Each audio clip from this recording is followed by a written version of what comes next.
Good morning. Today we are going to discuss part 10 of chapter number 13.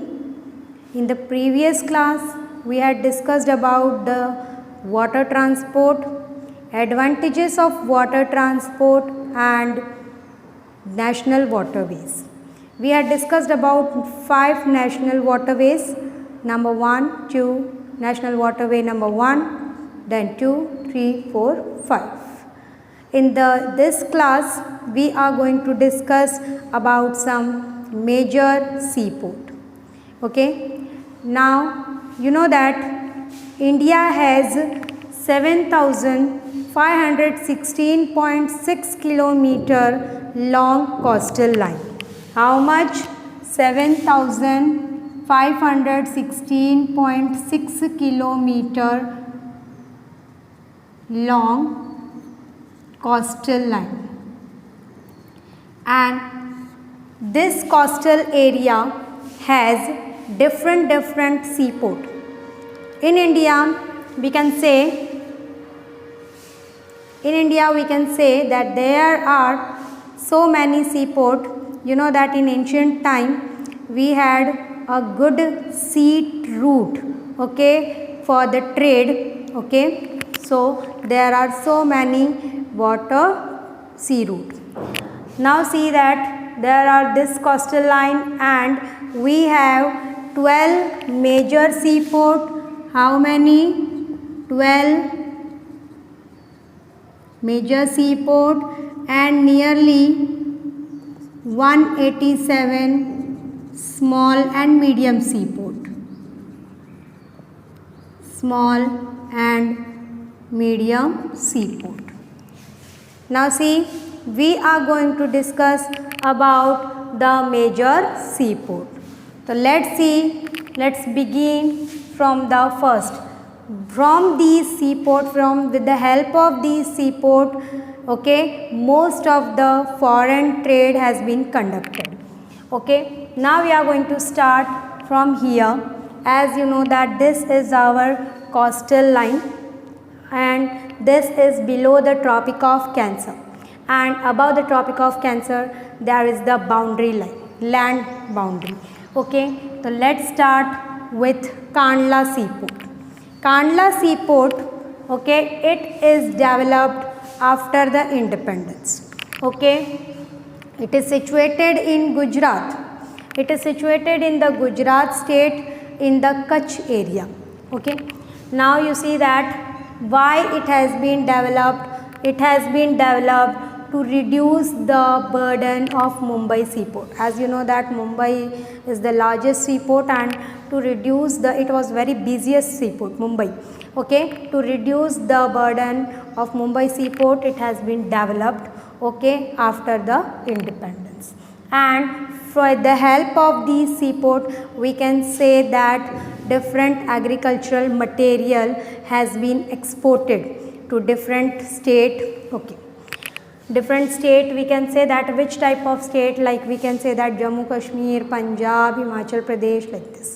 Okay, now it has been completed. It is tidal seaport, tidal port. You have to remember it is a tidal port. Next we are going to see Mumbai. It is the largest seaport. Okay, it is the largest seaport and busiest seaport. It is the largest seaport and busiest seaport. Okay, it has good and natural harbor. We can say that it has good and natural harbor. It has an open place. We can say open place.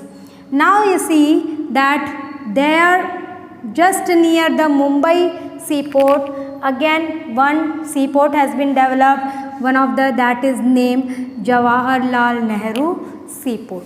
Okay, by the help of these, combination of these, okay, goods has been transported to different countries.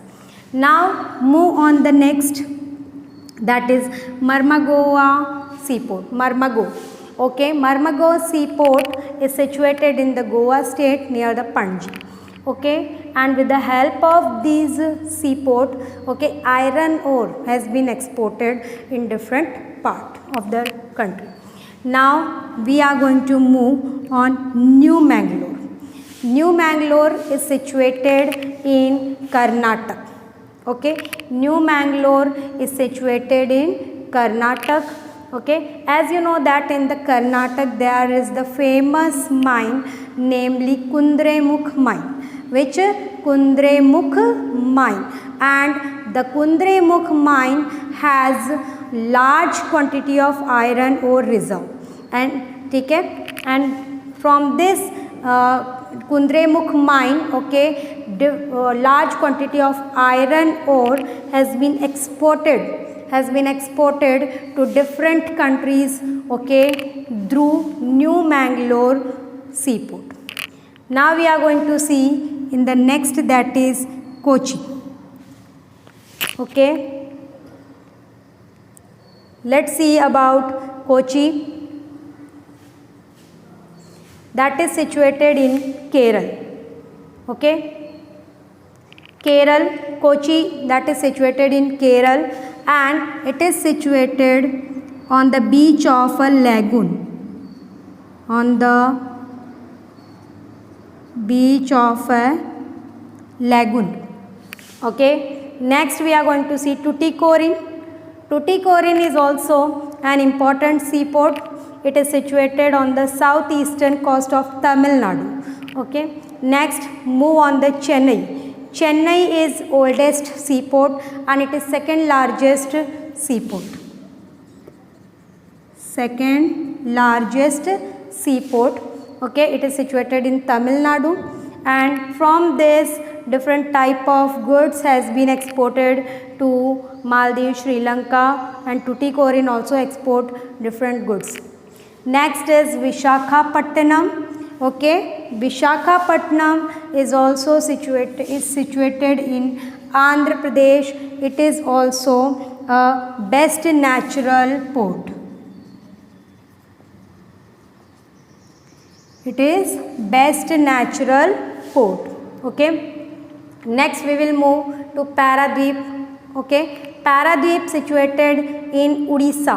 It is also Paradweep is situated in Odisha. Okay, next we are going to see from Paradweep. Next we are going to see Kolkata. It is internal riverine. It is situated on the bank of Hooghly River. It is situated on the bank of Hooghly River. To reduce the burden of Kolkata seaport, next secondary seaport has been developed, namely Haldia. Okay, Haldia has been developed. It has large oil containers and it is well equipped coast. इसके पास जो cost है वो काफ़ी well equipped है, काफ़ी facilities हैं. Okay, तो ये जो सारे सी पोर्ट हैं, अलग अलग सी पोर्ट आपने देखे, you have to memorise them and remember them. Once again we are going to discuss Kandla. Next is Mumbai, Jawaharlal Nehru. Kandla, these can be asked in the map question. Okay, map के अंदर आपको इसके बारे में काफ़ी पूछा जा सकता है. तो कांडला, मुंबई, जवाहरलाल नेहरू. कांडला जो है गुजरात, मुंबई एंड जवाहरलाल नेहरू महाराष्ट्र, मरमागोवा एंड जो है ये गोवा पणजी के पास, new Mangalore Karnataka. Okay, next is Kerala के पास Kochi. Next is Tuticorin, that is southeastern coast of Tamil Nadu. Then Chennai, it is in Tamil Nadu. Okay, next is Vishakhapatnam, that is in Andhra Pradesh, and next is Paradweep, Odisha.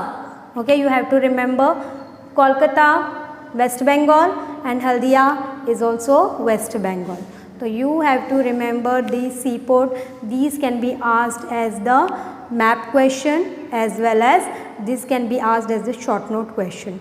I hope you understand this. Thank you.